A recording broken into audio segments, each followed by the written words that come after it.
Now, the shotgun start in golf is full of mathematics.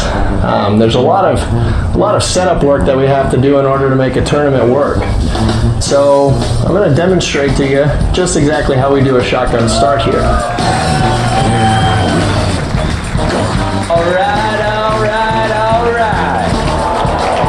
Gentlemen, start your engine!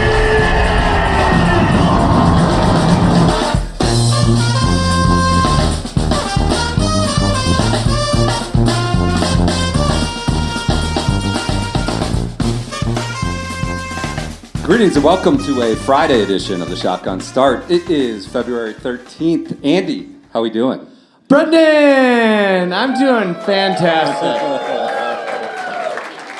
You know, it's been great. I've been acclimated back in the best city in the world, and I do have to apologize. I'm not sure who here is for the loud, vibrant bass and intimidating stage presence, but electrifying stage presence. But apologies. We're going to talk golf. So yeah, it's been a great week here. We're obviously doing some reconnaissance for the President's Cup, as one does. We move on from the Super Bowl, then the next great sporting event in America. So we've been here all week.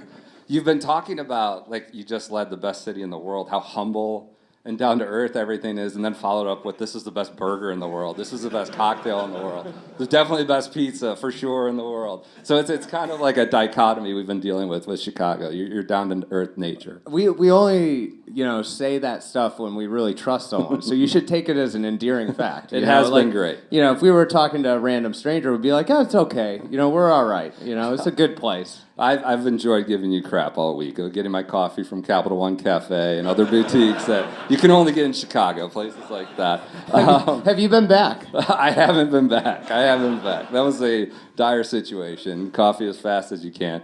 What's been your favorite stop so far? It's a good question. I did, not to be sort of, is this cliche? I mean, cliches become cliches because they're true. There's an element of truth to them, but I did really enjoy Au Cheval last night. I did really, really enjoy that.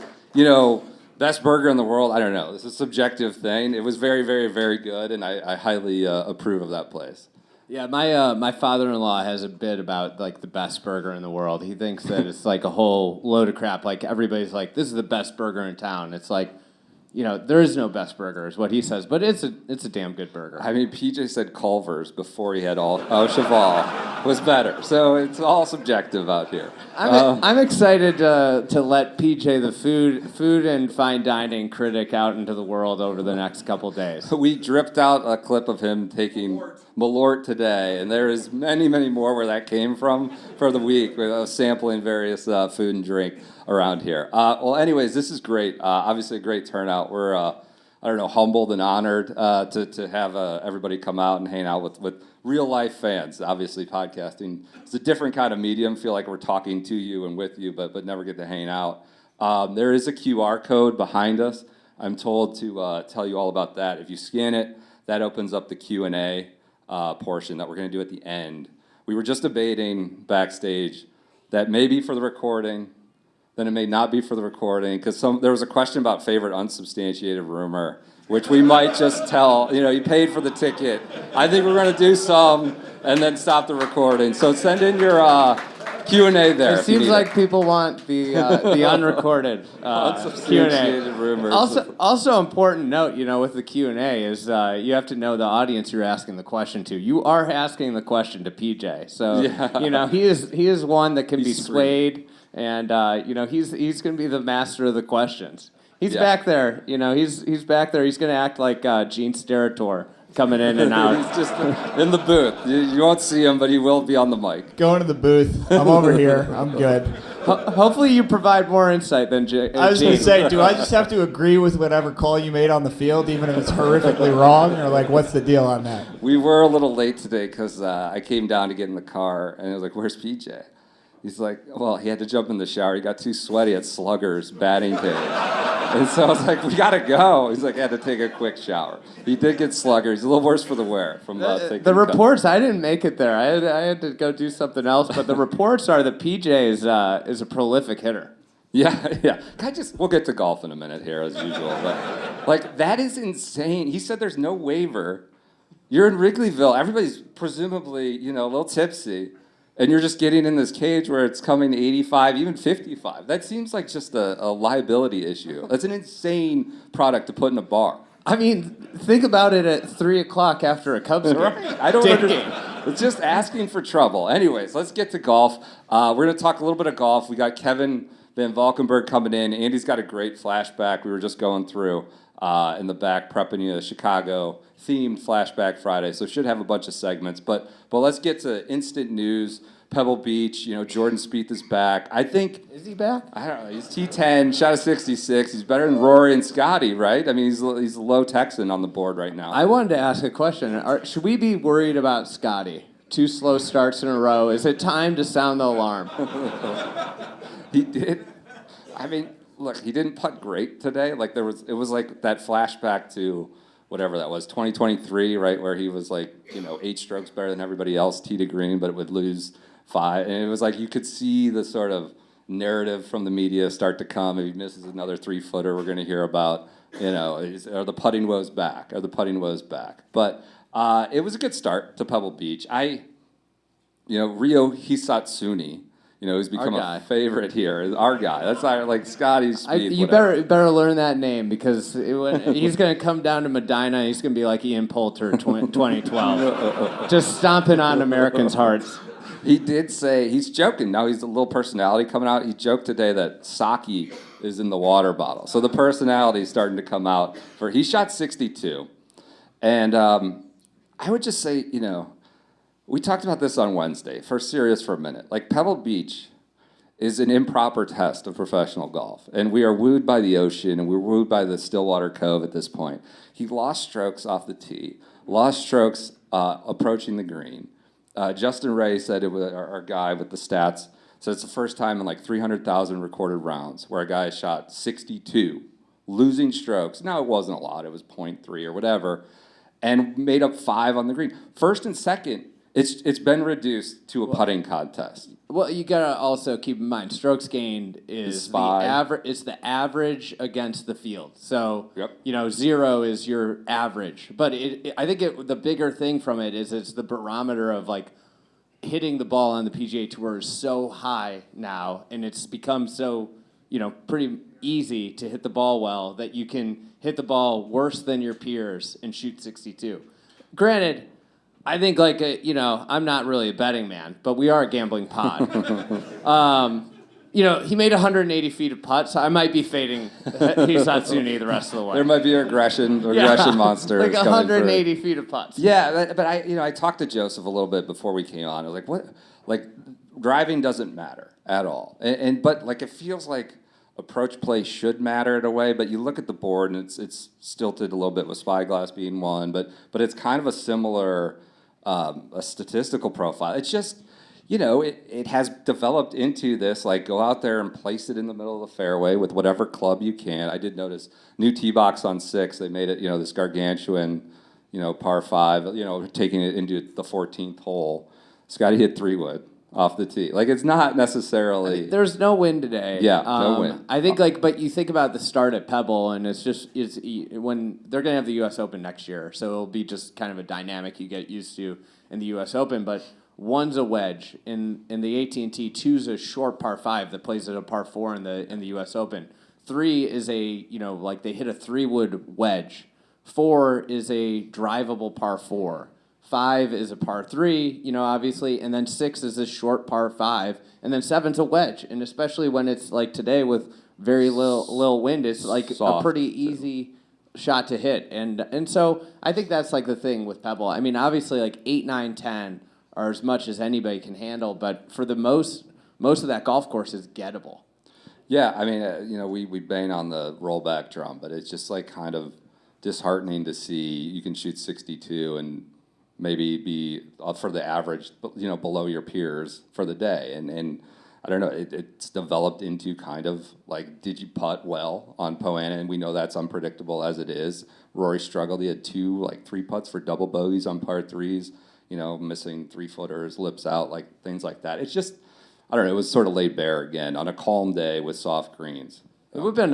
This is a great day for the PGA Tour AI bot write-up article. You know, Hisatsuni putts his way to 62.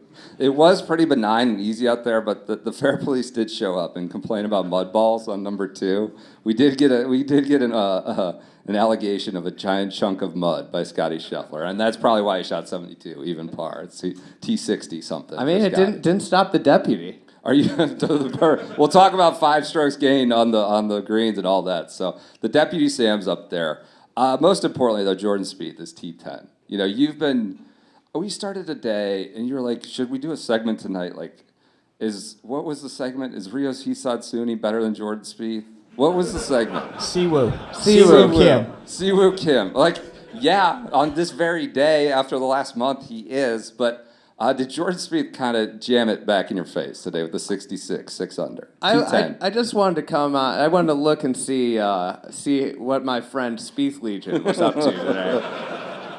And the most recent tweet from Spieth Legion is, "Wow, he makes it. Huge momentum into tomorrow. A -6, 66 for Jordan Spieth, and then about 15 exclamation marks." So it seems like Spieth Legion's off the ledge. I mean, that's a nihilistic tracker account. You know, he's like starts questioning like, what is God dead when like there's a bogey or something like that. So that's good to see he's back up. Those spirits are lifted to that. Listen, the thing with Jordan, and this has been we need to see something for sustained period. You know, it can't be just a weekend. It can't be around, you know, I think that's where the bit of he's just a guy, which isn't a bit, it's a real thing. But that's where it came from, is like the glazing of like, oh, he shot a 63 on Saturday, he's back. And it's like, and then he shoots 74 on Sunday, but everybody runs to he's back. And I would just say, let's see it for 4 rounds. Game within the game, because you know there's a whole Jordan Spieth industrial complex that's hyping him up, like you're talking about. The third 63, like PGA Tour comms, of course, carrying water is like They preface it with AT&T ambassador Jordan Spieth shoots 66, and all that made me want to do is our favorite guy, Wyndham Clark. I now hope T-Mobile. He wears the T-Mobile hat. Now I want Wyndham Clark to win. So PGA Tour comms has to say T-Mobile ambassador wins the AT&T Pro-Am, Pebble Beach Pro-Am. We need the weather to get worse. It's supposed to get worse. That'd be great. Carrier wars would be incredible. We need some Verizon sponsored players out there. Where are you with the Spyglass Pebble split? There's obviously an embarrassment of riches up there, but is there anything like, would you, now that they've reduced it to 2 venues with Pebble doing 75% of the event, is there any way, like obviously everybody says, oh, Cyprus, it'd be good to see Cyprus back on the PGA Tour. Would you like to see it rotate at all between Pebble and a second course? Or do you just feel like they found some stasis with this event and keep it at Spyglass? I think you just keep it this way. Obviously, you'd love to see Cyprus, but like, are we being serious? Like everybody that says, oh, I'd love to see Cyprus, it's like, so you picked February to have an event at Cyprus? Why don't you pick like September or October and have a really cool, unique, event at Cyprus? Don't waste it in February when it rains a lot in California in the winter. You want to show these courses when they're at its best, and I think that's an interesting thing with like the future of the schedule. Where it's going is, does Pebble Beach, one of the crown jewels of the PGA Tour schedule, Riviera, another one, do you keep them in this part of the year where it's the worst time of the year to host in California? You think about like, I think probably the majority of the people in here and the majority of the listeners are like people with lives, right?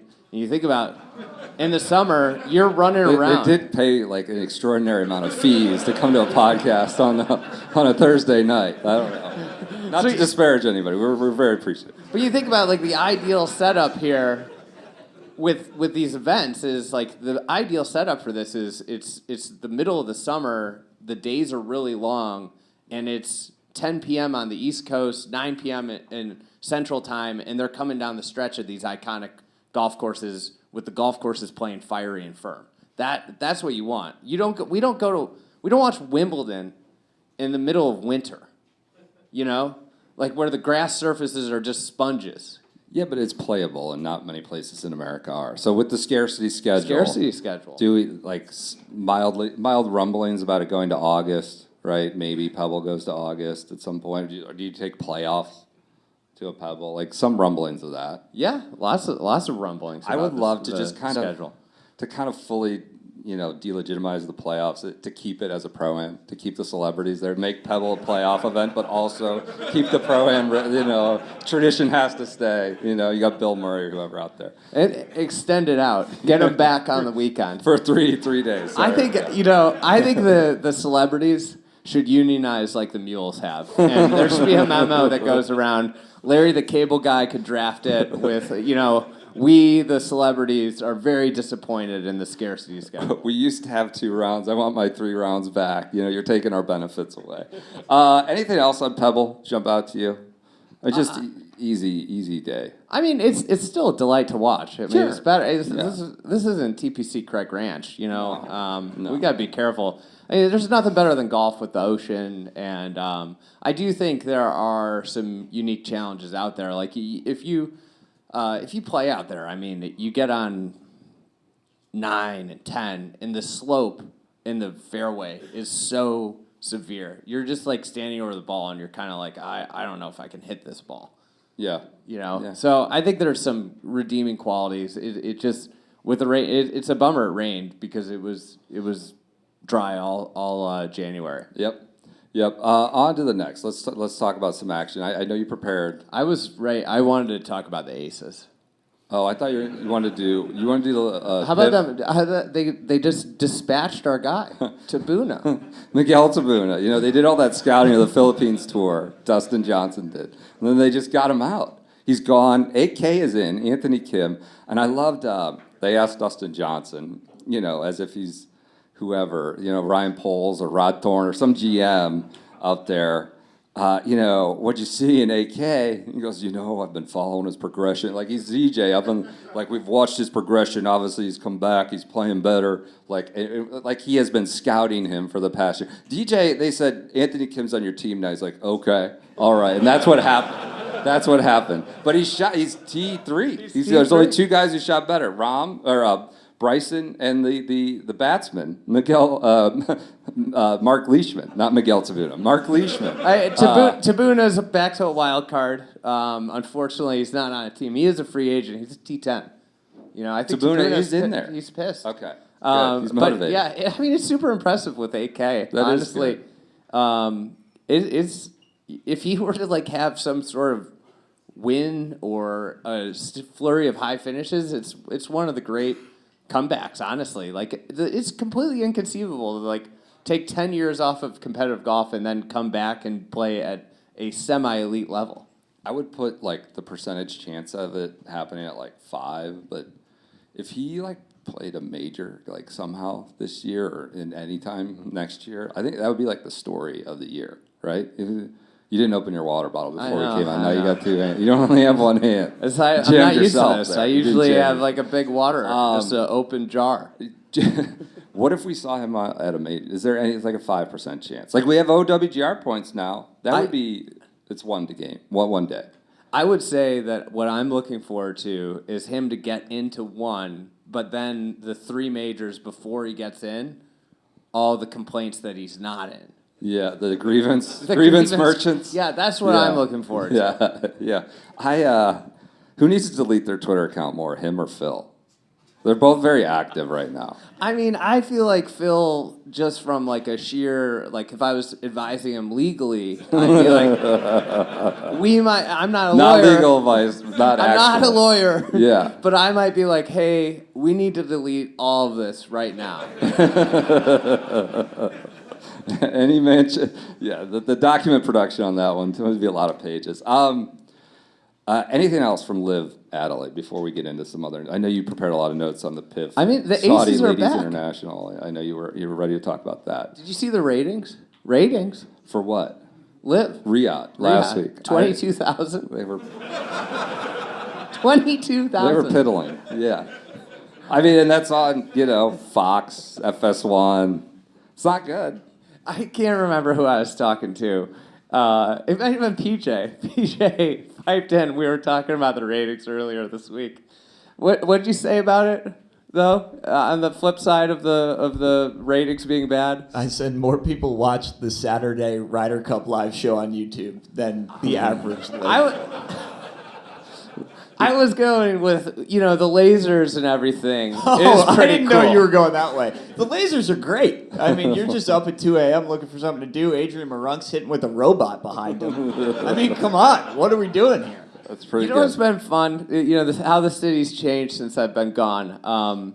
The robot delivery little carts that run around the city and get in people's way in the walkways, and they're just rumbling down the sidewalk. They're hilarious.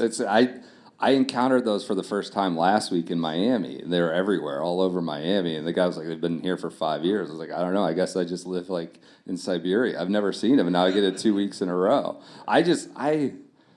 I mean, I'm sure there's some legal ramifications, but I'd be so tempted to just like kick that thing or push it over, right? I mean, you're out at a bar and you like see that thing. When you're 20s, you'd be like trying to tackle it, kick it. That'd be just a sitting duck, and I'm sure you'd get in trouble. I mean, like I think about in college, I had a friend that he'd leave a bar late at night and he'd roll dumpsters out into streets. Like if he saw that thing coming down the street, that thing would be shipped out onto Green Street. Nothing else notable from LIV Adelaide. I mean, I don't know if any of the stuff we talked about already was notable, but there was a top. Bryson is leading, but he cold topped the ball, like a grounder that I would hit out there at whatever it is, Adelaide.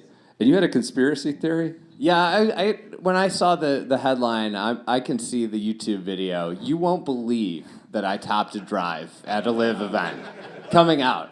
So you think it was an on-purpose top for content, for attention? I'm not saying it was on purpose. I'm saying it's not impossible. I mean, all those guys a lot of them can hit tops on command, right? And purpose? Michael Kim can actively move a ball. He can swing full speed, I believe.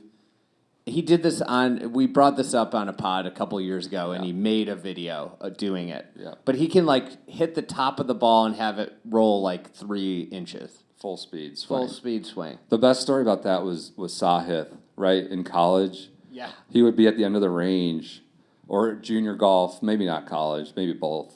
He would start intentionally shanking balls, on command. He could just shank them, sending them down the range, kind of like you're hustling a guy in pool, right? I'm terrible at this game, and then everybody on the range, and then he goes out and he just work everybody over. It's amazing what that. So you think he topped it on purpose? Yeah. No, I don't think that.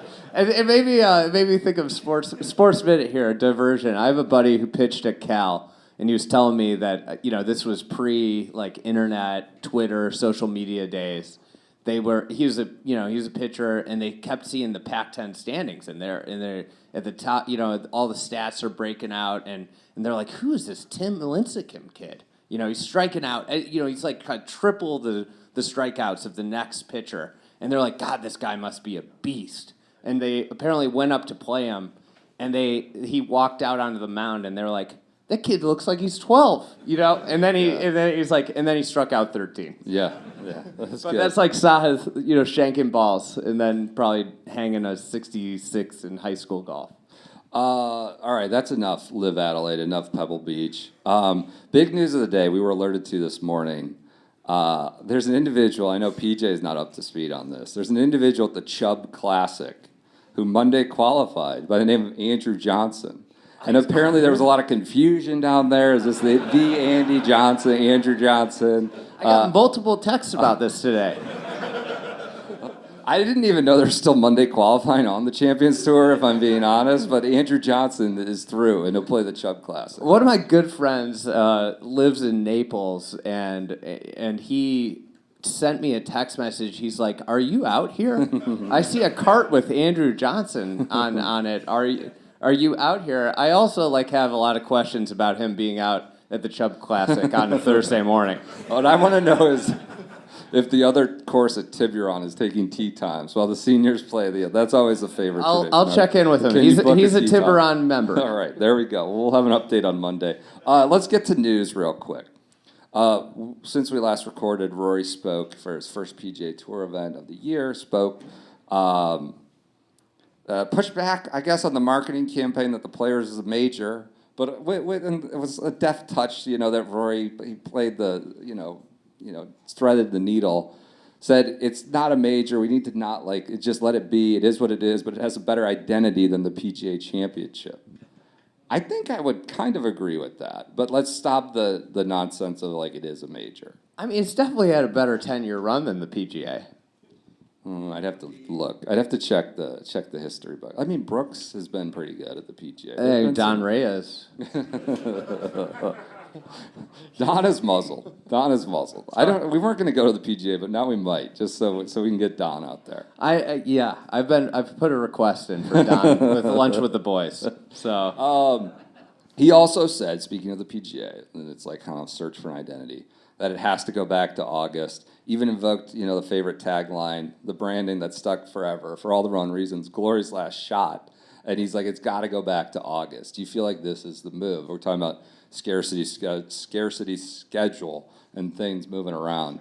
Do you feel, are you on board with that move to August? I think so. I mean, I think everybody looks at the calendar now and it's you blink, don't blink, live as Liv would say, but you blink and major season's over. Just the run of it, I think it provides a lot better cadence. I think one of the things with it moving to May, and as a traditionalist, you just loved the Masters having that 6 to 8 weeks to breathe, and then you go to the U.S. Open, and I think it's a way better slot for the PGA. I mean, you're in the PGA in May, you're going up against obviously baseball's humming, starting up. You have the NBA playoffs, you have the NHL playoffs, and then in August it's you got the dog days of August. Who doesn't remember that as a kid? It's nothing's on TV. And if you move the PGA to August, they also get such better venues. You get the ability to come to Chicago. All of a sudden, Medina #3, Olympia Fields are in the mix. You got Erin Hills and Whistling Straits that are kind of never going to host probably another U.S. Open. And then you open up Chambers Bay. Obviously, the PGA is going to Olympic Club, but that would be a lot better event in prime time in August than in May. All politics is local. Move the PGA to May so I can come back to Chicago. I'm glad you're playing to the crowd right now. Well, this city deserves major championship. It is. We have some good flashbacks coming. I mean, golf literally started here in America. I've learned that. It should be a place that hosts major championships. It is kind of nuts that we did some interviews this week with historians that you just start to default to whatever, Long Island, New England, New York, and you're oh, by the way, no, it started west, and then those guys work their way to all the best trends start in Chicago and move their ways to the coast. All right, how would you actually just off the top of your head execute a PGA with some scarcity schedule? You're in charge, playoffs end August 10th, and the PGA's August 20th. What about no playoffs? I mean, you can take that up with FedEx, but it feels like that's not going to happen. Number one is restore the Western Open. All right. You are you're like Bryson right now, just playing to whatever will appease the crowd. I would say that. I know. I would say if I sat down with Brian Roloff, I'd say the first thing you need to do is restore the Western Open. Yep. It's restore the Western Open and then have I think a season-ending tournament makes sense, where it's a really small field. These are the best of the best, and this is it. And then PGA sometime between August 10th and Labor Day, somewhere in there. I think the other thing with if you had this small tournament is we're seeing it now with the the way it just getting a little bit more cutthroat. Guys are playing the John Deere, they're playing the Wyndham. More and more guys are doing that because they need the points. If you had a closing event that was, the top 30 players, top 20 players, whatever it may be, you would see so many big-time names playing at the end of the year. Yeah, it'd be great. I mean, I think August is still a dead zone. You can capitalize on it, but just capitalize with the real major, not, 30 guys in a staggered start leaderboard and stuff like that. You have a real golf event. There is a chance. Let's be real with the players and the major push that they're making right now. they hired a guy from the NFL who came in and was like, wait a second, we don't own any of the, I would say, 6 most important golf tournaments, if you include the Ryder Cup and the Olympics ahead of the players. And it's like, well, we have to just say this is a major. And took on investment from, a big Uncle Steve Cohn, whatever, it's PJ's Uncle Steve Cohn, Arthur Blank, the Fenway Group, like those guys seem to be, that they're trying to throw their weight around. And speaking of, we have, are they really going there? Like, are they declaring themselves a major? They have doubled down. This is now from Front Office Sports. This is the tournament director, Lee Smith, former closer for the Cubs, legendary closer. Lee Smith, down at the Players' Championship, said, quote, "I hope you noticed our use of the word that we've somewhat shied away from over the last 10 years. Like, we noticed that you've been following Brandel in the discourse for the last week. We all noticed. This is a signal of the confidence, momentum, and the offense that is coming out of our building these days. So the drawbridge is down and they are charging out these days. We're confident about the qualifications of the Players' Championship, and we wanted to start a conversation." And that they have. So that's a lot of bravado there. Everybody knows the most confident people tell you exactly that they're good at things, Not speak softly and carry a big stick. It's just, shout loudly and carry like maybe a fake major. All right, that does it. They're doubling down. Other news, last bit of news.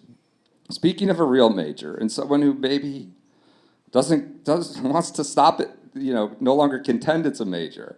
Our old friend, 90-year-old Gary Player, had some thoughts about Augusta National, apparently denied a request, and we've picked up some audio. I don't know how, Golf Monthly, but we picked up some audio of Gary Player. "I have been an ambassador for Augusta for all these years, and yet they won't let me have one round of golf in my life with my 3 grandsons.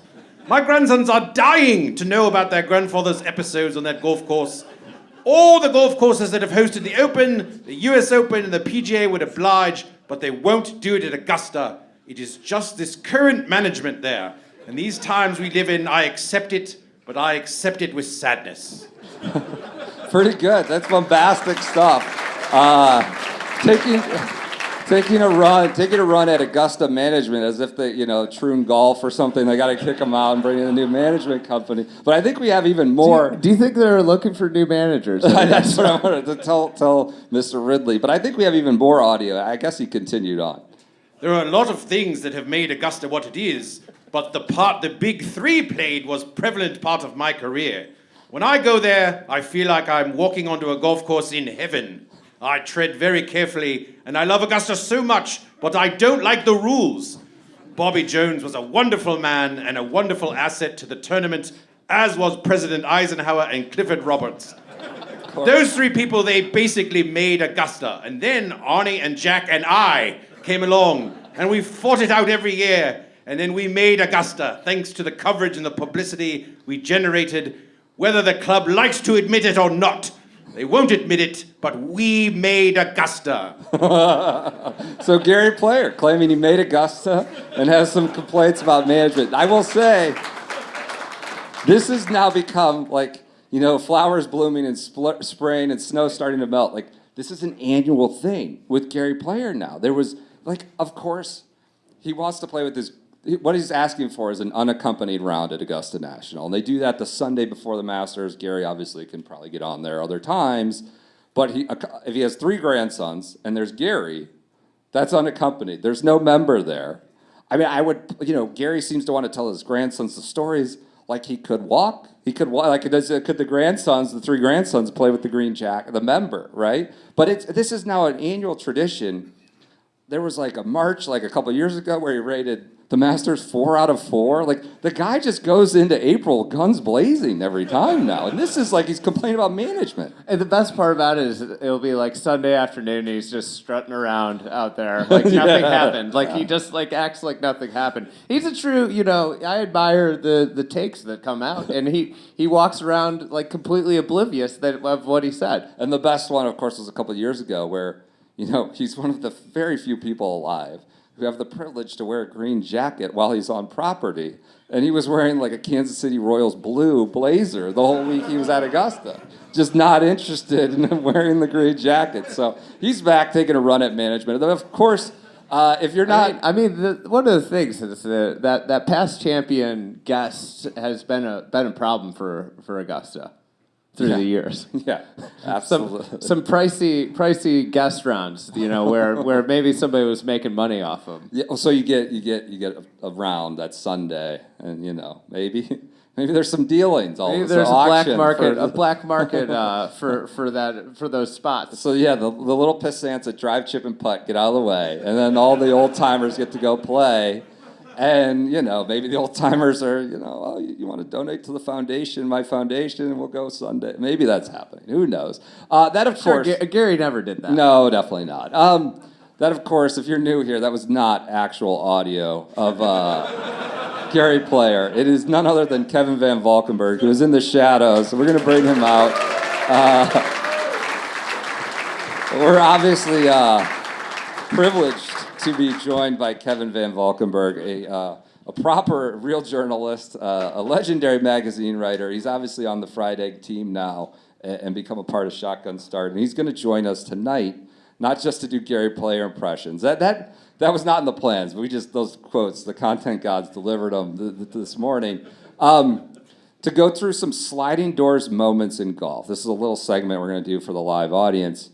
What do we mean by this? What's a sliding door moment? Well, Brendan, I'm sure that you remember the 1998 seminal film Sliding Doors, starring Gwyneth Paltrow. In the film, Gwyneth's character runs to catch a train after work, and in one scenario, she catches the train and she catches her boyfriend cheating. She gets home to her apartment. But then the film imagines a second scenario where she misses the train, and everything is different. She misses out on her boyfriend's infidelity, and lots of things unfold in her life. And I thought, this movie had somewhat middling reviews, but it sort of lingered in popular culture, probably thanks to Bill Simmons, who referenced it all the time, and it became known as sliding doors scenarios. And I thought, well, what if one moment had just been different in golf? How would that have changed history? And I thought we could sort of reimagine some moments tonight and sort of play them out scenario. You guys have not seen this information. I think we're probably going to get Ernie to 10 majors tonight. Well, we'll see. We'll see. There might be something of your interest here. We'll see. Perhaps, no, we're not going to go to the obvious ones here. Like, we're not going to talk about Tom Watson, at Turnberry, or Phil Mickelson finding the fairway at Winged Foot. I mean, we want to go with somewhere much dumber and much sillier scenarios here. So I do want to start with Phil. This is near to your heart, Andy. I want to begin here at the 2010 Masters, and the moment when Lee Westwood started the day, Andy, beginning the final round of the Masters with a one-shot lead. He's still chasing that elusive major. And would this be his day at The last? Magic Six could win LIV. That could be the major. Yeah, I know that you were home somewhere in 2010 just shaking, quivering, being like, this is my guy, finally. By the time he and Phil... He was hungover, shaking and quivering, Yeah. probably. No, that's my guess. After a night at Lottie's, I assume, yeah. By the time Phil and Lee reached the 13th, they both drove it in the trees, but Phil was leading by 2 strokes in this moment. We all know he was leading by 2 strokes over Lee and 1 stroke over Anthony Kim. Surprisingly, we all know what happened. The round Anthony Kim made like 9 birdies or whatever. Correct. Westy had to punch out from the trees, and Phil decided to risk it all. And we all seen it. Hit it onto the green. Of course, missed the putt, but ended up winning the Masters. It's not like these kind of gambles always paid off for Phil in these kind of majors. In fact, I would argue that in majors they often did not. Like shit kind of went sideways. So I wanted us to imagine an alternate universe where, let's say, Phil's right foot slips in the pine straw and the ball ricochets off the tree and goes into Rays Creek, and he makes a triple bogey. What if Lee Westwood makes birdie, as he did, and goes and makes another birdie on 17 and pulls ahead of Anthony Kim by a stroke? And look what would have played out, Andy. Oh, our visual aids are slipping here. Peach, you got? Serator, get on it.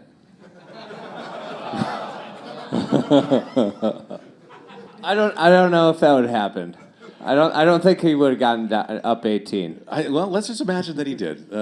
Phil would be so shaken by the idea that Lee Westwood become a major champion that he would pull a Michael Jordan and decide to take some time away from golf and continue his dream of pitching and relief for Major League Baseball team.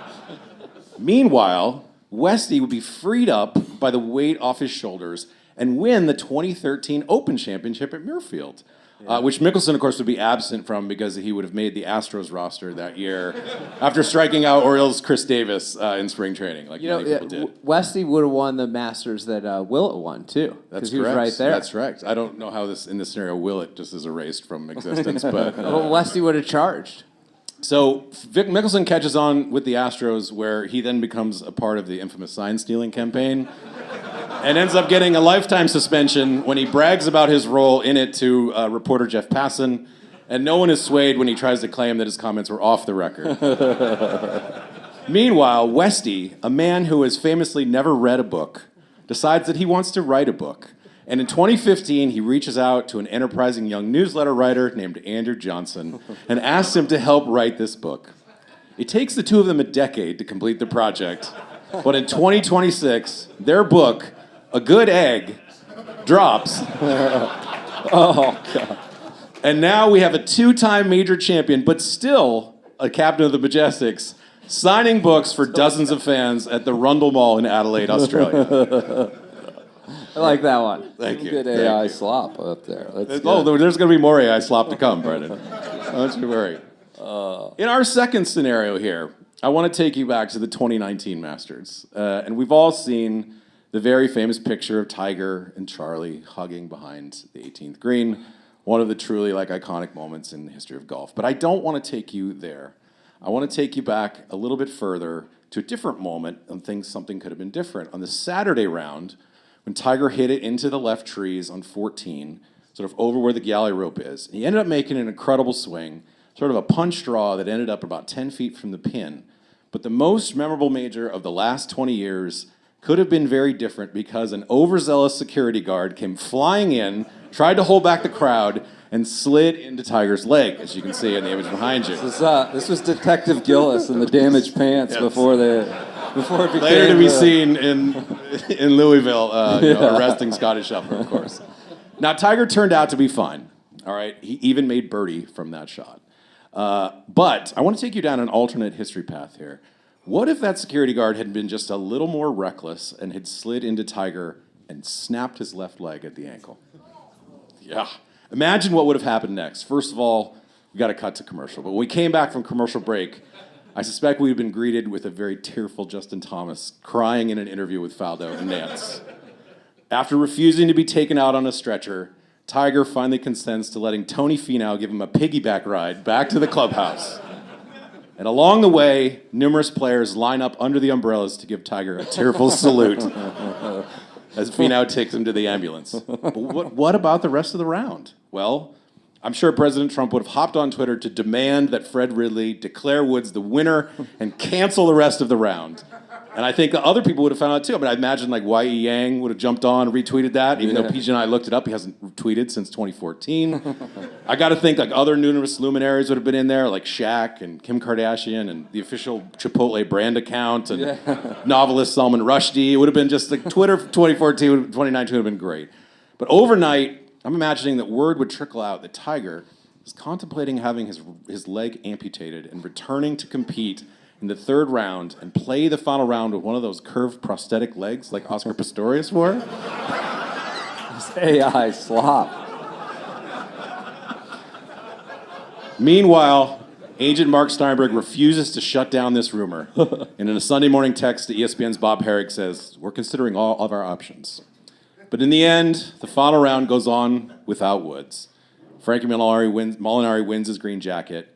And 4 years later, Billy Walters floats the idea that maybe Phil Mickelson might have had something to do with this Tanya Harding-Jeff Gillooly situation and hired this Pinkerton security guard to slide into Tiger's leg. Nothing can ever be proven. And in 2024, there'd be an oral history looking back on the event 5 years later. Gary Player would be interviewed by Golf.com's Sean Zach, asking how he thinks the Masters handled things. "I don't like to criticize the club," Player might say, "but I think it's actually a travesty. Maybe the darkest day in America since 9/11.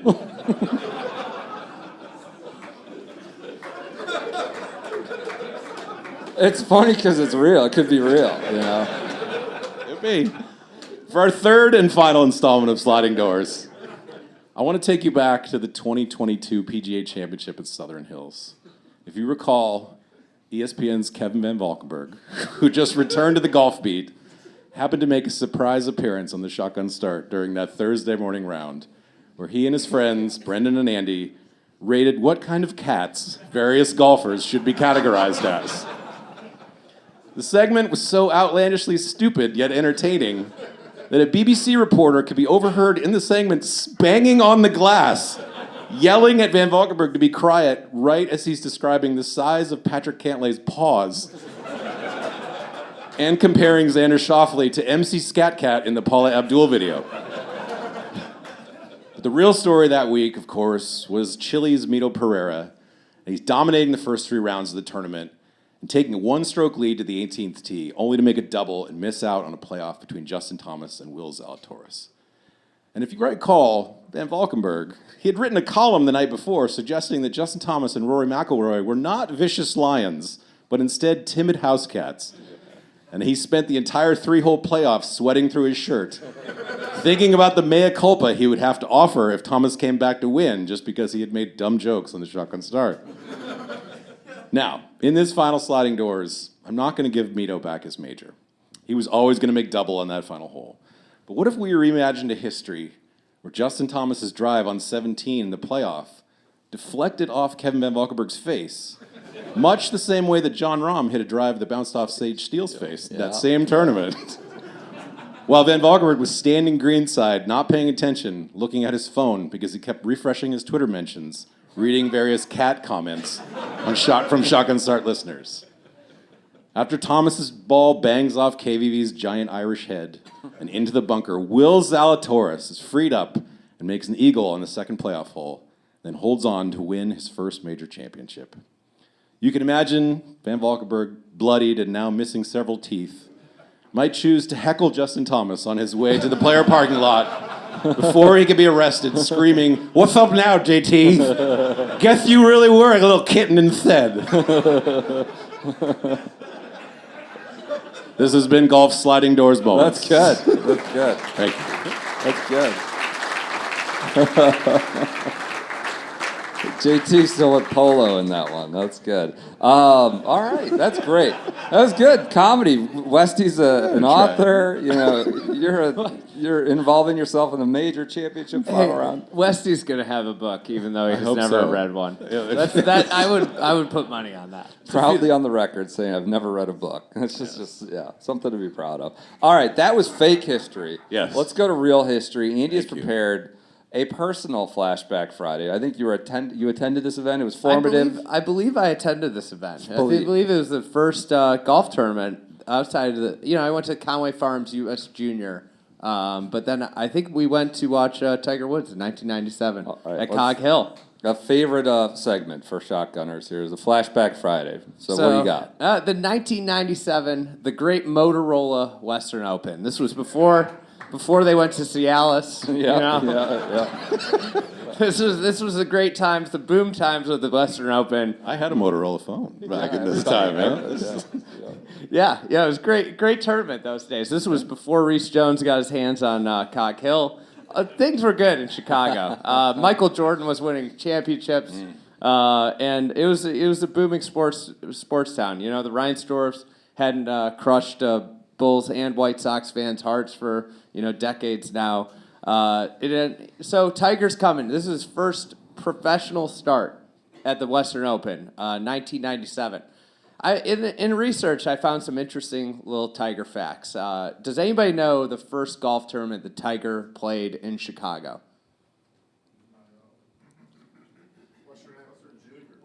Western Junior. Oh, man. Good trivia. So 1992 Western Junior at Chicago Golf.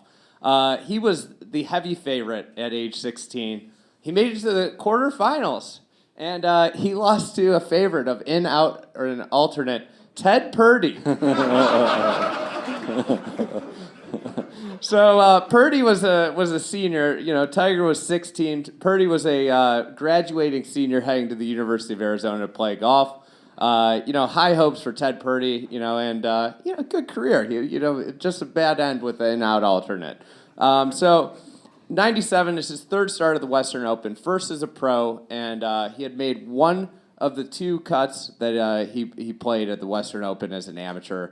A little more Tiger history before this. He won one Western Am in 1994. He beat Chris Riley 2-1 at Point of Woods up in Southwest Michigan. He didn't win in 93, 95, 96. So, just a feather in the Western Am's cap there. Greatest amateur tournament. Wasn't able to be pushed over by Tiger and win, all those Ams. He couldn't win the Western Am as much. Probably a fact you don't remember. Do you know what cap he was wearing when he won the Western Am? Oh, well, what? Chief Wahoo. Chief Wahoo. For reasons that remain unclear, he was wearing a Cleveland Indians hat when he won the Western Am. Nobody seems to understand that, but Clevelanders remember it very fondly. I'm looking forward to the Instagram fashion influencers getting a hold of that picture. Yeah, they'll get back to it. So, anyways, let's take it back to his first win in Chicagoland as a pro at Cog Hill. It was 4th of July weekend in 1997, 3 months after the Masters, and it is absolute Tiger mania all around. So this is what Jack Nicklaus said after the Masters. This is all from Chicago Tribune articles. Mixture of Ed Sherman and Teddy Greenstein articles. So, hey, Teddy, I know. Oh, yeah. Nice to see you, Teddy. It's a shame Bob Jones isn't here, Nicklaus said after the Masters. He could have saved the words he used for me for this young man because he's certainly playing a game with which we're not familiar. So this is from the Tribune article. The next 20 to 25 years will determine whether Woods can match Nicklaus in the record books. The next 2 weeks, though, will provide Chicago golf fans with a rare opportunity, a back-to-back look at the game's greatest golfer ever, and the one who is out to take his place. So that week, the week before the Western Open, Olympia Fields was hosting the U.S. Senior Open. So Jack, Arnie, Trevino, Ray Floyd were all in town, and then the next week, talk about a great back-to-back golf week, and Western Open's over the 4th of July weekend.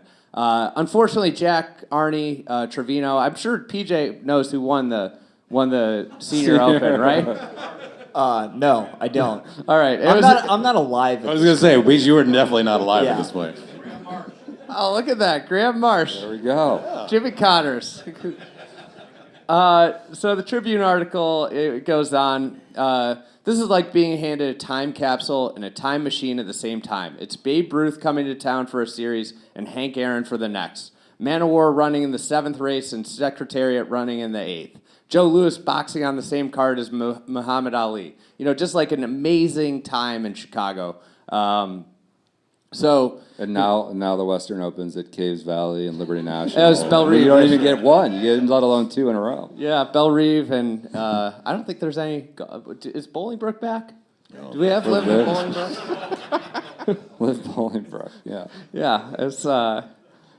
I'll have to check But golf. yeah, I'll have to check golf now, see if they have that on there. Jack and Tiger within 10 days in Chicago. Nicklaus built a mountain of records, and now Woods wants to climb that mountain. If anybody's got a chance, he's probably got the best chance, Nicklaus said.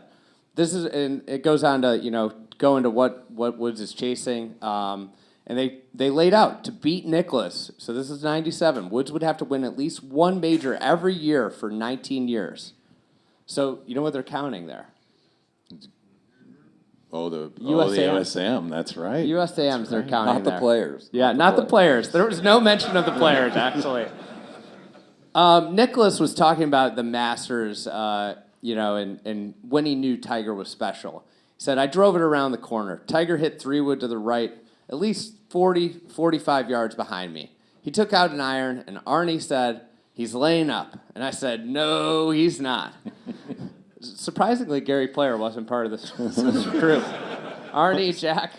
I was locked out. I was trapped outside the gates. They didn't invite me.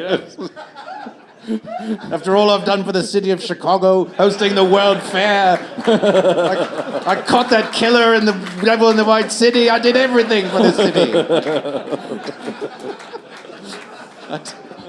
I taught Luke Longley how to throw the passes. Oh, man. So anyways, Paul Stankowski, who was in the mix at the 97 Masters, he kept a journal during the Masters? I didn't know this. Did you know that? No, I didn't know. So he kept a journal during the Masters. In a diary he wrote, he was 27 at the time. He said the only positive he could find was that the respective golfers' ages.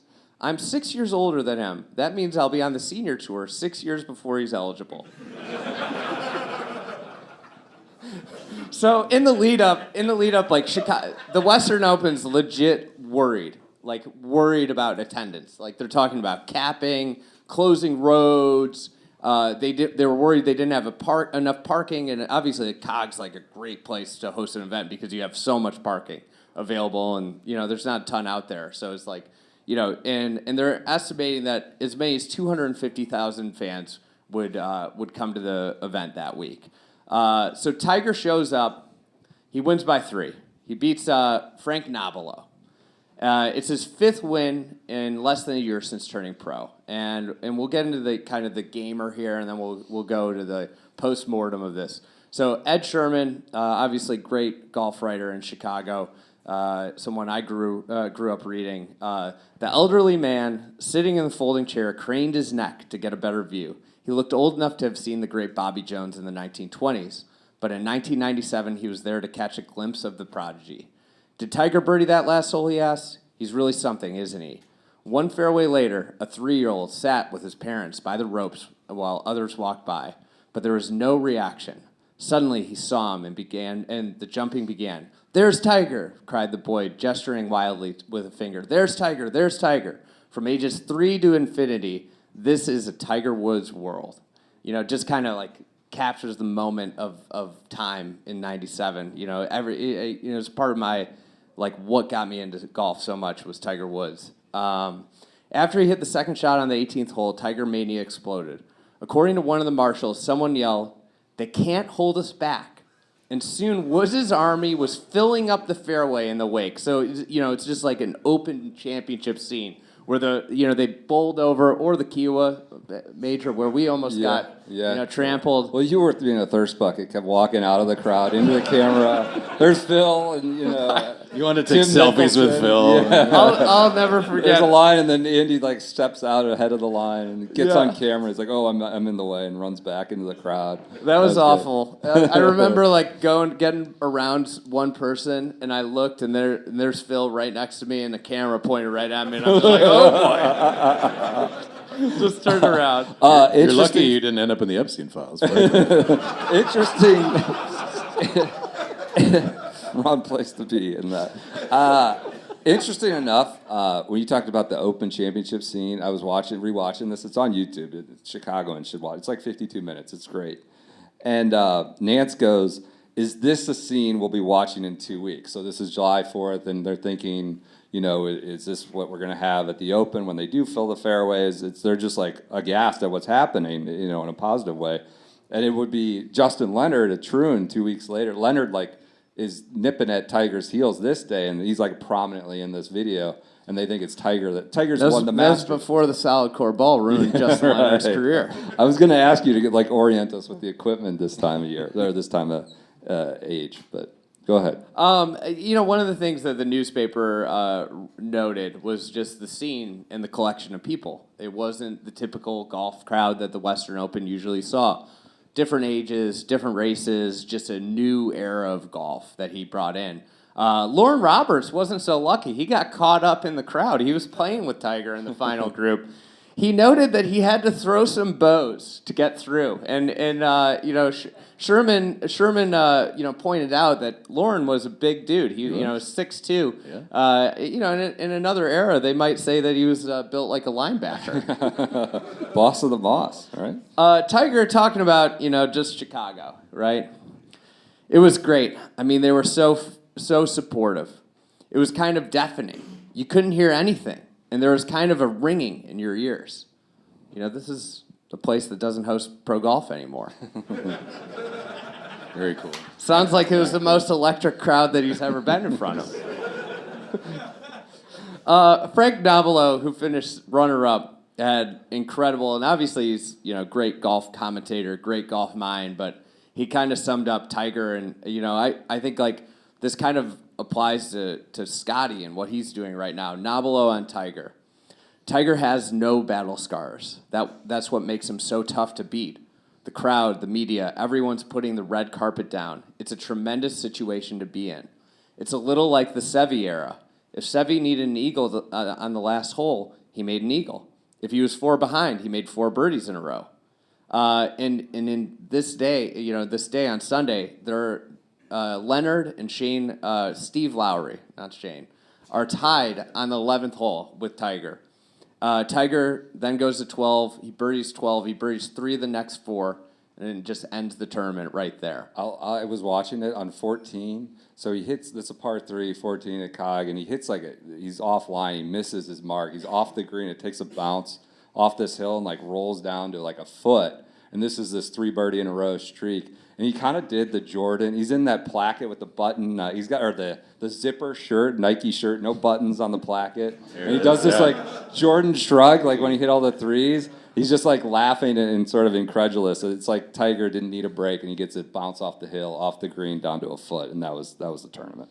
A couple odds and ends from the tournament. So he became the 7th golfer to win the Western Am and the Western Open. He joined Chick Evans, Tom Weiskopf, Ben Crenshaw, Andy Bean, and Scott Verplank. Andy Bean, interesting. Underrated, I think. Yeah, Scott Verplank, amazing amateur career. At the end of this, Earl was never, shy with the reporters.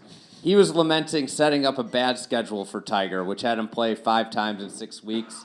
And there was, it was interesting. We talked about what's wrong with Scotty Scheffler as a joke at the beginning. There was after the U.S. Open, what's wrong with Tiger? Is Tiger okay? I feel like that went for the next 10 years of his career. If he didn't win, it was what's wrong with him? And then the other big thing from this week, and kind of a sad sliding doors moment, if we think about the other way. There was a ton of buzz about Cog Hill getting a U.S. Open this week. Beth Page had just been awarded the 2002 U.S. Open. They thought they might get that U.S. Open. The Jemsick family was really bummed out about that, but they said, we're going to keep fighting. We're going to get this.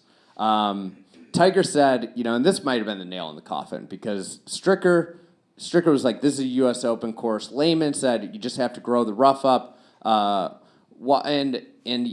Watson says it's not as demanding as Congressional, but he didn't disagree that it could host a U.S. Open. Tiger comes in, says, no, this is not a U.S. Open course. No. I think the greens are just too big, and I don't think the slopes are severe enough for an Open. You know what that is? It's Reese Jones music. Reese Jones. And we've never had our golf course that we once had. So thank you, Tiger, for that. Anybody want to venture a guess on how much Tiger won for his 1997 Western Open win? Ooh. I was going to say 225. 315. Yeah. 315,000. $360,000. So things have changed. This was from a Barry Cronin article. Tiger, prolific winner in Chicago. Yeah. He won 7 of his 82 professional events in Chicago, which comes out to 8.5% of his wins. 2 majors at Medina, obviously, and 5 Western Opens at Cog Hill. This just kind of scene of 97 mixed with Jordan and the Bulls, there was just a lot of talk about, Tiger coming in and kind of filling that Jordan, role of golf, and just a great time in Chicago and in the golf world. So there you go, 97 Western Open. Love it. That's good. One note.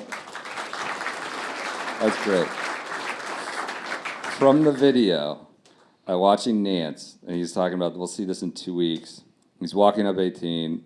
He's going to win. He goes, Michael Jordan says he idolizes only one athlete, and it's Tiger. He's the only athlete he idolizes. Michael Jordan, this is 1997. This is a junior, someone junior.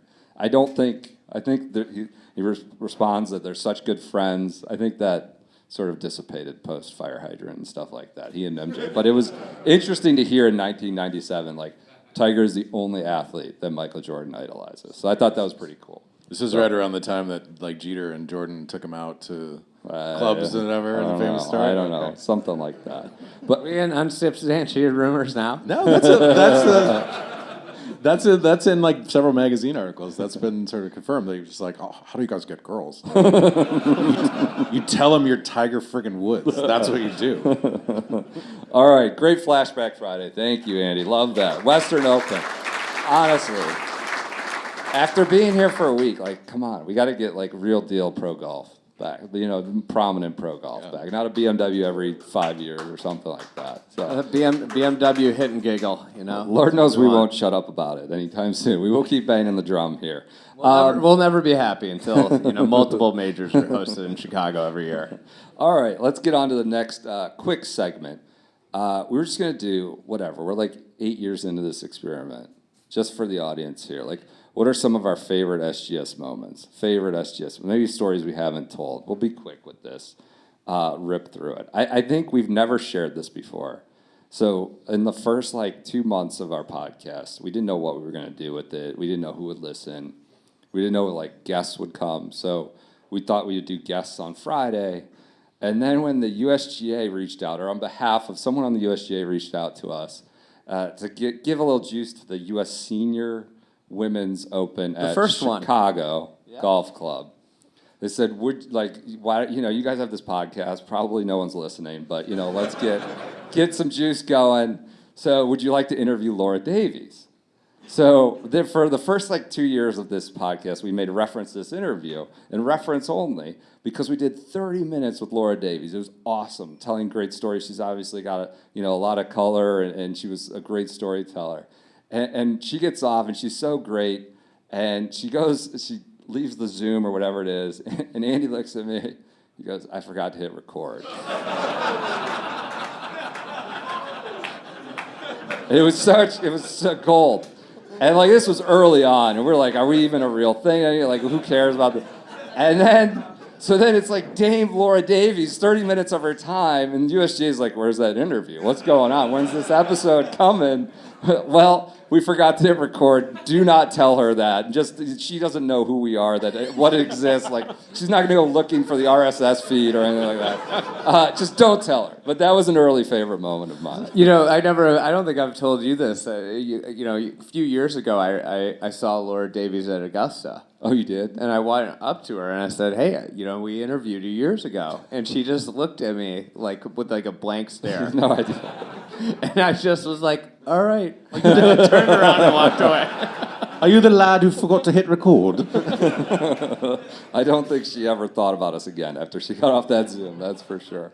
One of my favorite moments, we did, I was on a long trip. I can't remember what we were doing, but I remember we had just checked into Lancaster, Pennsylvania Airbnb, and it had been I was on my last legs, dying.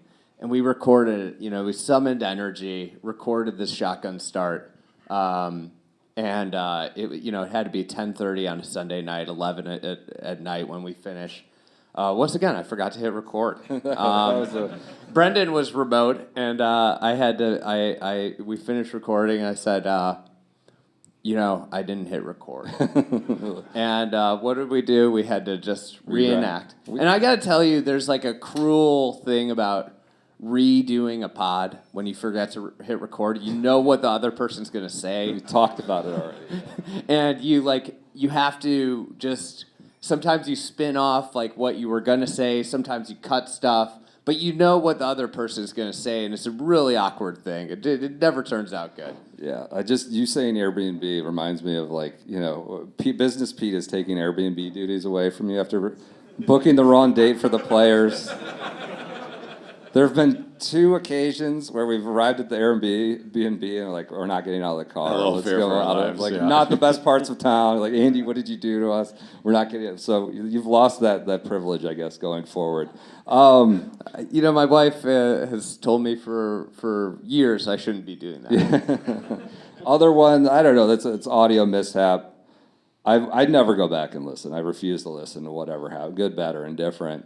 And I've never listened to this one. It's apparently the worst effort ever at an audio medium certainly a podcast. Are you talking about when we were in the car? Yeah. So, and this is allegedly now a major. It was Players Championship week, an event of some note. We're in Ireland, and I was like, "How are we gonna podcast? We got to do this." There was an ad or some nonsense. We got to do a pod, and he's like, "We're gonna do it on the ride from Ulster to Dublin. I'm gonna wear the right AirPod. You're gonna wear the left AirPod, and you're driving. I'm in the passenger seat." And so we just hit record on something. It was connected. It was my computer. It was up in the middle of the dashboard. And we just hit record. We have to talk about the players. Like, it's kind of there's an audience, and it's important and all this stuff. And we get to the end, and there's only one microphone in one of the AirPods. So I think I'd put those AirPods through the wash. yeah. So the they're a little microphone messed didn't up. work. So it was just me yelling at the dashboard. The sound hitting the dashboard, going around to Andy's AirPod in the driver's seat, and apparently it was like the Players' Championship. We got to Port Marnock, and a friend of ours got out. He's like, you can never do that again, never ever. He's like, oh, it must be really bad. That's a good one. Early egg. Anybody that's running like a small business with inventory and putting cash out to buy things ahead of time.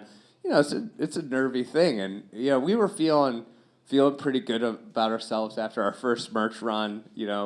I think we held out on merch for so long, people were really excited to buy it, and we decided let's get weird with some ideas, and we made the Pelly Yips shirts, which they're just some big blue glasses on a shirt. There was the most absurdly dumb shirt. We started feeling ourselves like, oh, people want this. This is good.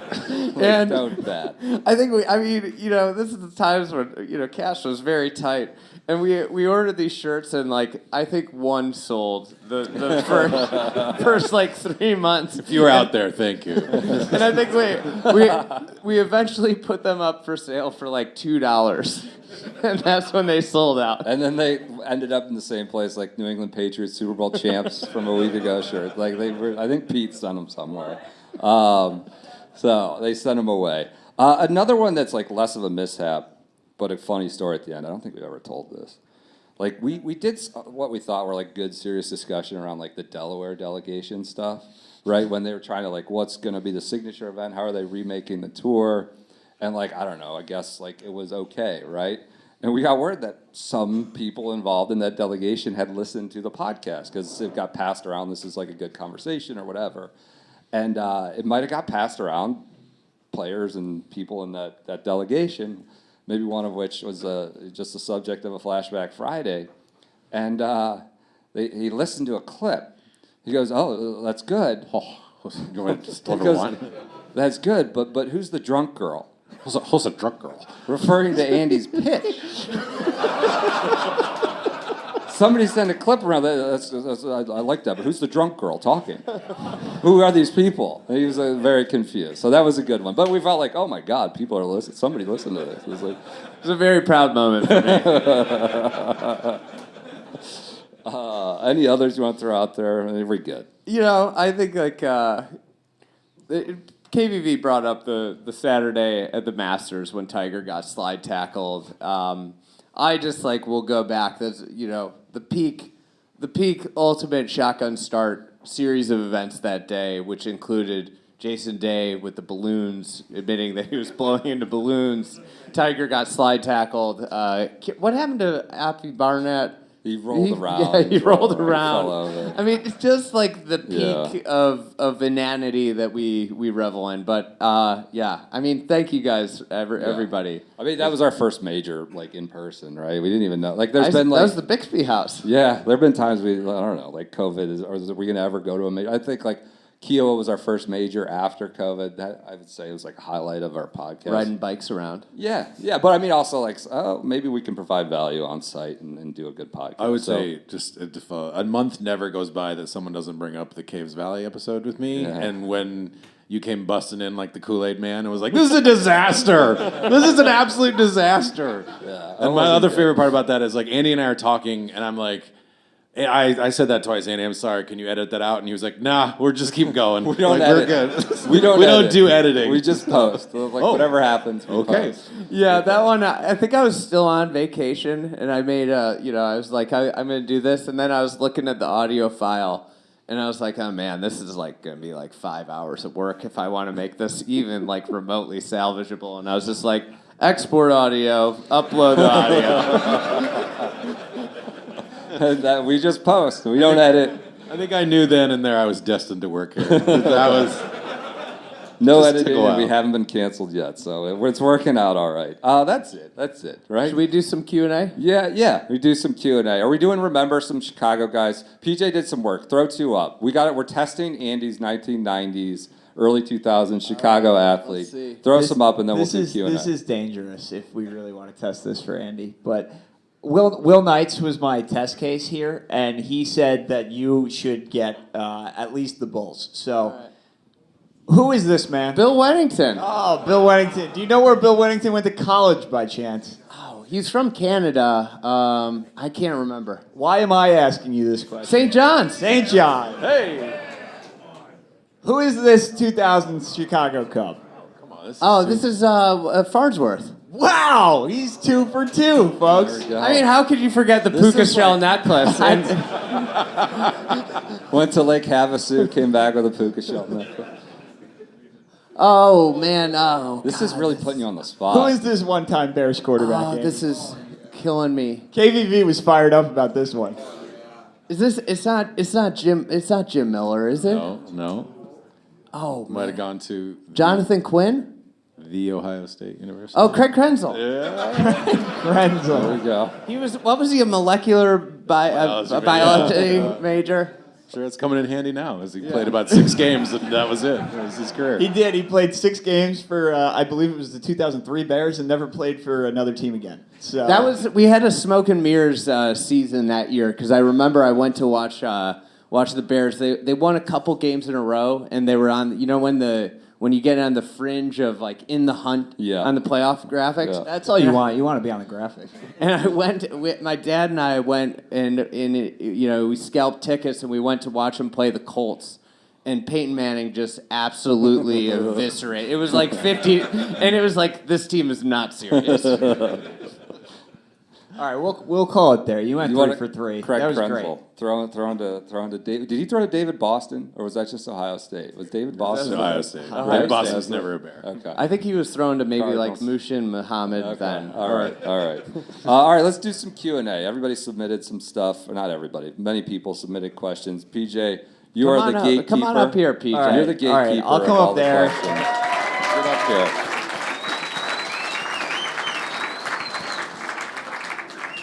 PJ's the star. He's the highest favorability rating on this company now.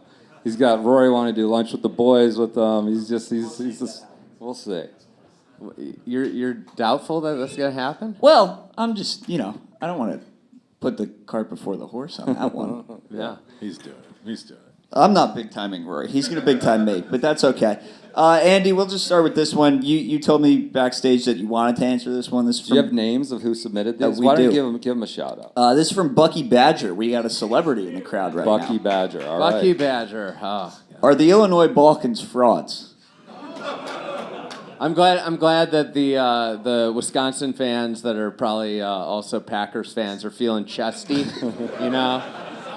I'm glad that they've gotten their pride back after the cheese graters came and got them. I'll say like getting chesty about beating Illinois when 2 of their 3 best players are out is probably you beat us in overtime. Seems like the refs had a interesting whistle down the stretch, but hey, I'm not complaining about the refs. I'm just saying what Brad Underwood said. So I'm not worried. They aren't frauds. This is the best Illinois team in a while. We watched that together at Lottie's. I was going to say, was the blow softened by Lottie's? Yes, yeah. I mean, All right. We'll There take was that. Malort. I know that. There was Malort. This is from Emily. This is topical given what we did today. ladies of the shotgun Ladies start. of the Shotgun Star. There we go. Which tour player would be the most likely to put ketchup on a Chicago dog? Tour player. I mean, I instantly go to Bryson DeChambeau because he has Probably has Say the which appetite of a store, child, like chicken dino nuggets and crinkle fries. DeChambeau feels like that. What Tom about Kim, the tank? the tank? Maybe. He's Austrian. He's probably got some. He's He's willing to mix it He's up. Valdoston. He's Georgian. Yeah.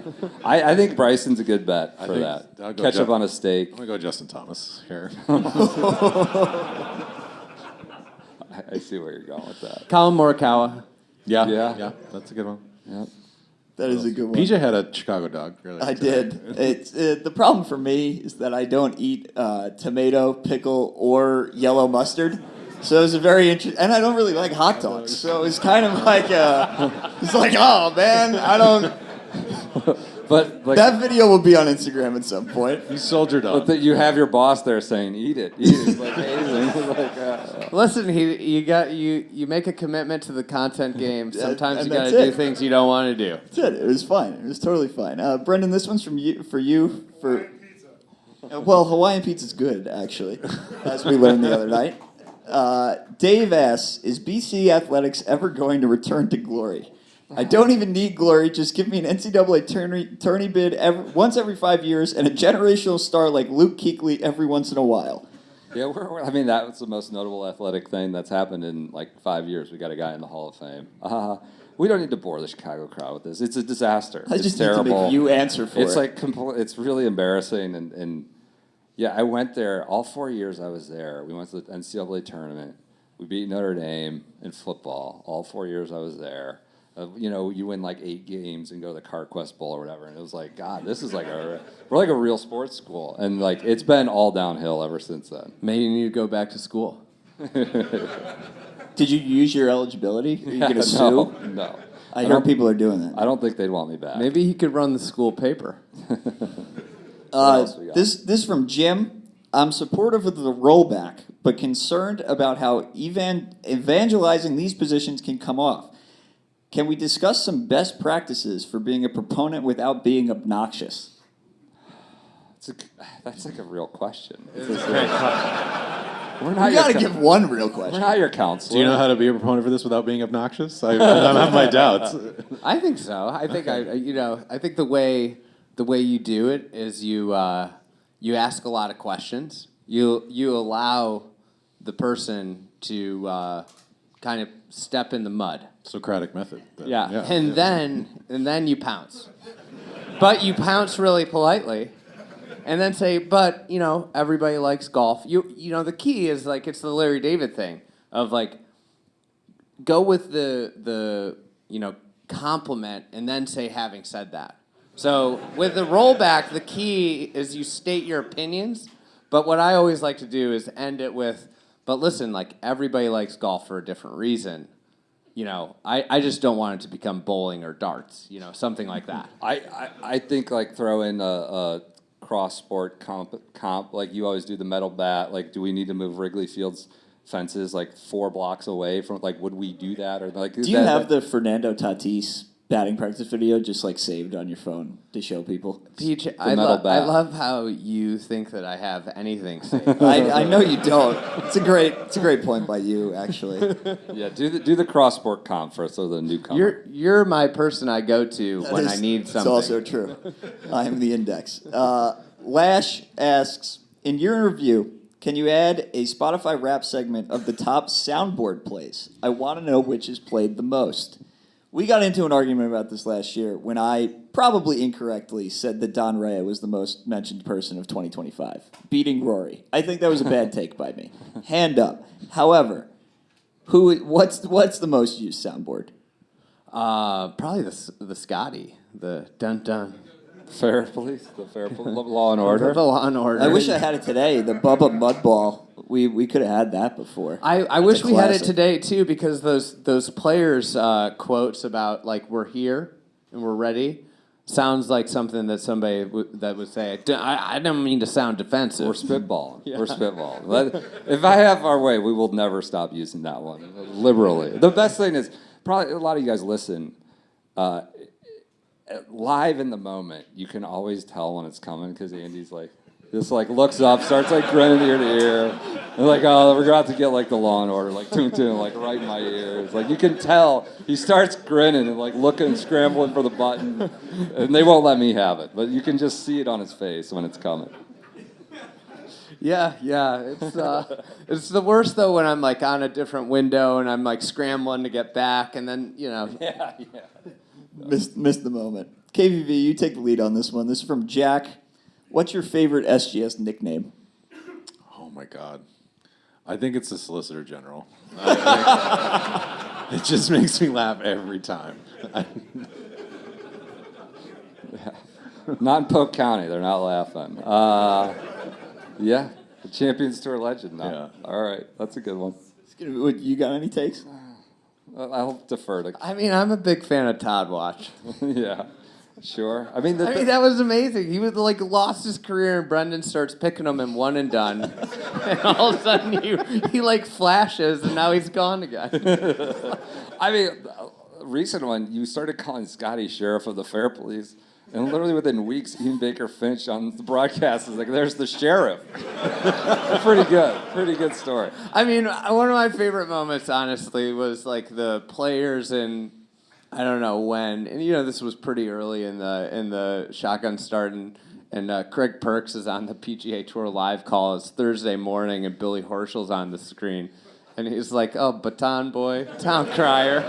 Like on TV. He's talking about how he twirls that like a baton. Like, oh, God. It's amazing when that happens. This is a story that I don't think I've ever told. Maybe I've told it on the pod, but I know Mark Leishman's caddy. I just known him through golf, and I talked to him at majors, and I'd never met Leash before, and this was at the peak of the John Olerud, big first baseman with not a lot of pop, and he turned. I'm talking to Maddie, and he turned around and he looks at me, and like when someone knows who you are. And he just goes, "Hey, mate," and he like smiles and then like turns back around and starts hitting again. But it's like you knew that he knew the bit about the first baseman. There have been a few of those. Were you introduced to a prominent player last year at the Players? Like this is Andy, I know who you are. We weren't happy. It was like maybe someone who's not. Yeah, that's someone that I haven't spoke highly of lately. Yeah. I know who you are. Phil asks, while we're here, can you do a quick 10 minutes? I don't know if you're getting 10 minutes, but do you have any comments on Lost Marsh? And this is his editorializing. What a piece of shit. I think my question, I haven't been back to Lost Marsh in a number of years, but my in-laws recently moved to Indiana, and it's now directly on my route there. So I'm really starting to think about cooking, getting the drone out there, and really doing a proper video about Lost Marsh. I think like the thing that's super impressive about Lost Marsh is the first 5 holes are an utter disaster. But it's not like it gets better after 5 holes. Like there are a couple of holes on the back nine that are like even maybe more head scratching than the first 5. What did you have like a quick like all-time car crash backup story of Lost Marsh? Like you go out there early on a Saturday or something? Lose 8 balls. This is the thing though. Lost Marsh I played one time in my life, and it was my boss was like, "I love this place. I love it." And I was driving back. I had a work day in Champaign, Illinois, and I was driving back, and I was like, "Oh, this is great. We're gonna play golf on my way back." And I didn't have a polo. I think I've told this story on the pod, but I didn't have a polo. I just had like a button down. So I go in. I've never played the course before, and I bought the only medium polo they had was a bright red Nike shirt with Lost Marsh on the arm. I go giant. And like I'm like 26. Like this is now a shirt that's in my rotation.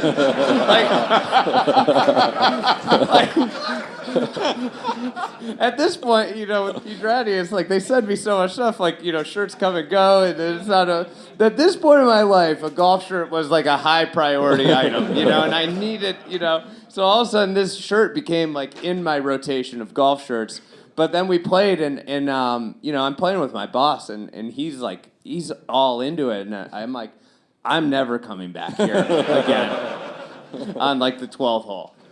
I'm pretty sure we're going to be there. We got a President's Cup week. I think we're going to make a journey out. 18-hole design disaster. Yeah.